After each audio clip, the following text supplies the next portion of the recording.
honored guest, Pastor Jairican, or energetic administrator, Pastor Ramel Codera, or smart and charming principal, Mrs. Charisma Segovia Codera, Honorable Barangay Captain, Junicio Lilis, beloved teachers, parents, visitors, classmates, ladies and gentlemen, a pleasant morning to all of us.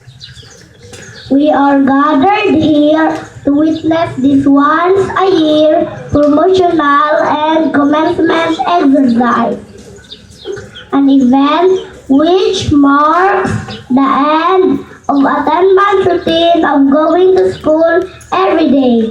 It is an exhausting but enjoying task of learning new things by discovering and having or embedded talents, skills, and academic potential. Today's affair marks the end of our pre-elementary days, but on the other hand, it opens a new and challenging lap of elementary education. I don't want to leave behind kindergarten life because in here are full of exciting memories, like learning the alphabet, counting numbers, singing, and reciting wonderful Bible verses and rhymes.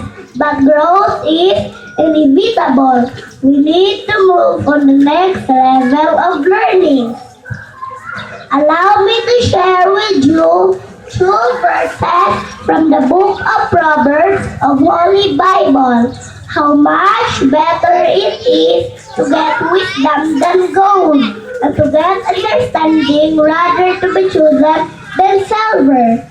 A good name is rather to be chosen than great riches, and loving favor rather than silver and gold.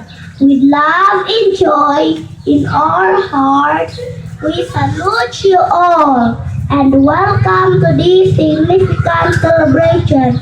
Thank you and God bless us all.